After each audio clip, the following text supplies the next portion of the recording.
Hey guys, hope you feel very refreshed from your break. I think it's really hard and difficult as a brand to really understand how to make the most of your fulfillment. It's a topic that is so important but goes under the radar quite a lot. So I'm here with some amazing experts. Seb, if you'd like to introduce yourself. Yeah, sure. I'm Seb. I founded Genie, Genie.io 2 years ago. In a nutshell, what we do is we make analyzing, planning, ordering inventory as effortless as we can. And the reason why we do that, and I guess that touches a bit upon what you want to talk about, is two things. There's the brutal facts. It's 40 to 60% of your cost base, a huge impact on your profits when you're reordering products or ordering products, launching new products, getting into your customers. I think the second thing is really personal. I've got a lot of friends who build brands. I'm good with spreadsheets, so I've spent the last 10 years helping people essentially do planning, tracking, forecasting. And it's very frustrating. It's something people do on a Sunday and they hate it. And it's very error prone. And so it's a great place, I think, to build software that isn't just really intimidating, but that actually helps you make better decisions, empowers you to grow as a brand, empowers you to get the confidence for the decisions you make. And that gets me out of bed, especially on days like today when there's 89 brands here, I think. Yeah, even more online. So lovely to see you. Riri, also known as Rahab.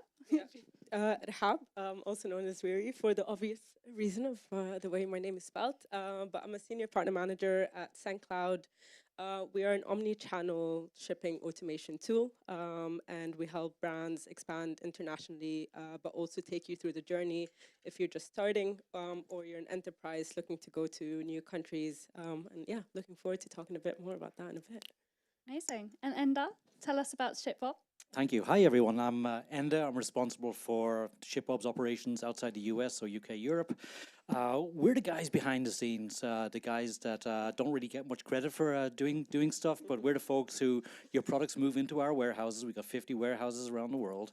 Your products move in there. We box them up. We make it look cute. We put dunnage and different stuff inside to try to make it look sexy, not for a non-sexy type of business. And then we ship them out to your end consumers, so your unboxing experience kind of stops and starts with us under your guidance, of course. And thanks for having us here.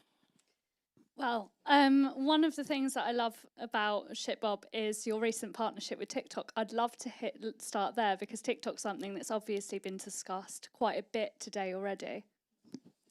Can't tell you much about that. You can find it online. Yeah.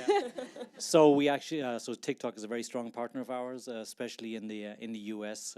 So we do a lot of the TikTok fulfillment in the US. I can't go into too much more details on that, but it's an obvious progression for us. We really are a multi-channel fulfillment option.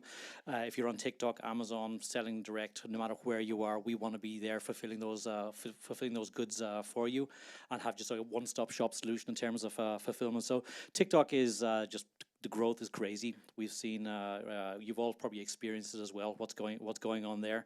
Very volatile as well.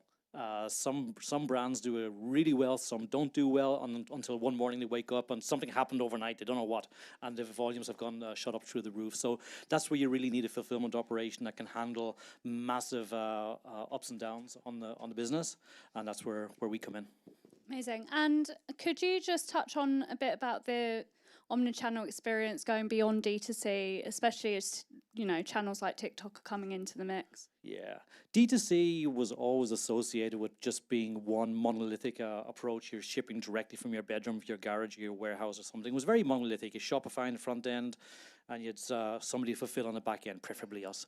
D2C is different these days. D2C, you have to be everywhere for your demographic. And some folks talked about demographics earlier on. Your demographic could be mostly on TikTok, great, be there.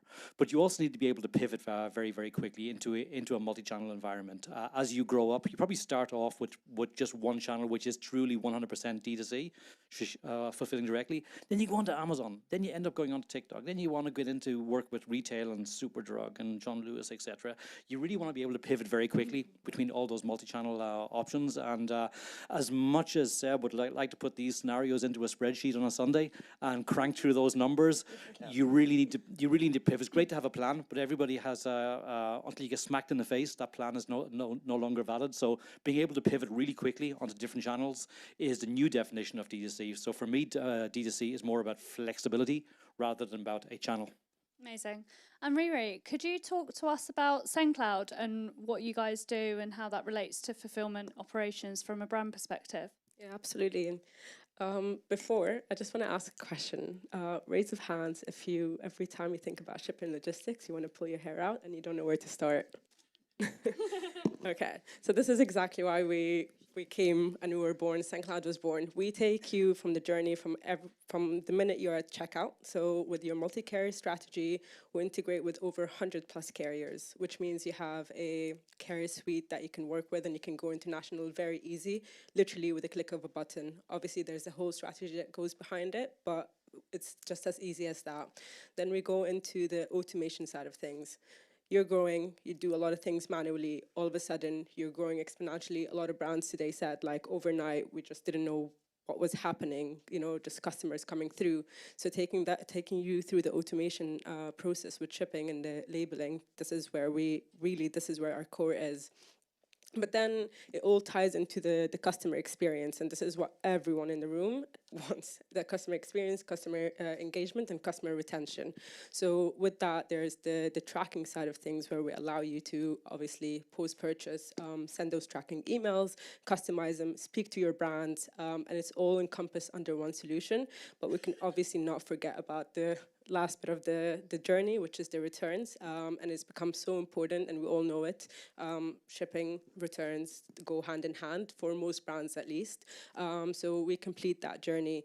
But I think above just using Sendcloud, I think one thing that we pride ourselves in, and I'm going to give a little shout out to our customer support, customer success team lead, Celine, is really taking brands. We worked with brands that were doing about 50 shipments a month to 1,000 shipments and above a month, right? So we really cater, we don't forget where we came from. We worked with small brands, but we also cater to the enterprise level clients as well, or merchants that are looking to go international. So if you're a brand, working in the UK, looking to go to the US, or looking to go into Europe, Sendcloud is the shipping solution that's going to support you in doing that, just because of the library of the carriers, but also the ecosystem partners, integration partners that we have in our portfolio.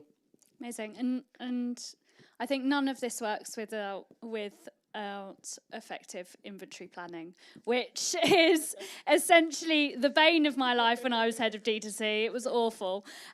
So Seb, could you talk to us about what the benefits of having software to replace some of those terrible manual spreadsheets that I'm sure a few of you would have experienced? Yeah, sure. And I think actually something that Enda said was really interesting, right? I think being a D2C brand is not about the channels that you sell on. It's actually about the way you do business, which basically means you're very close to your customers. You're very close to what you learn about your products, and you respond to that much faster than the companies that may end up acquiring you do. Shout out to P&G. But there's a couple of things that are really hard, I think, about inventory and operations within that sort of getting adjusted very quickly.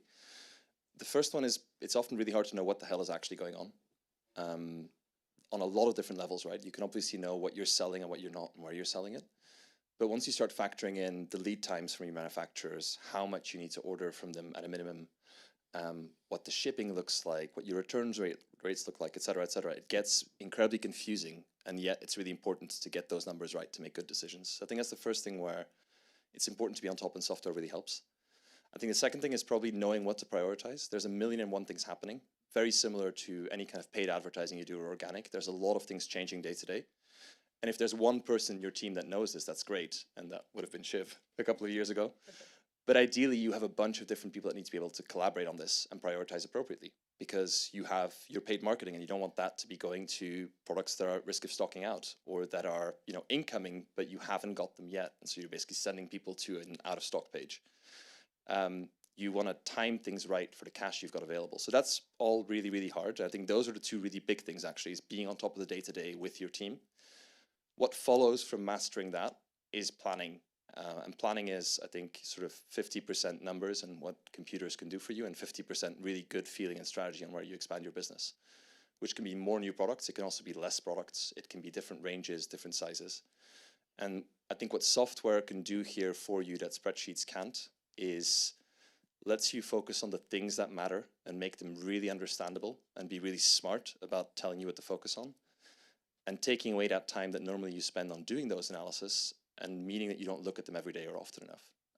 So yeah, there's a lot of other benefits I think we can talk about, but that's the main thing. I feel like all of you would want to speak about this for a lot longer. And you can. They will be in break and I'm sure at drinks. So thank you so much.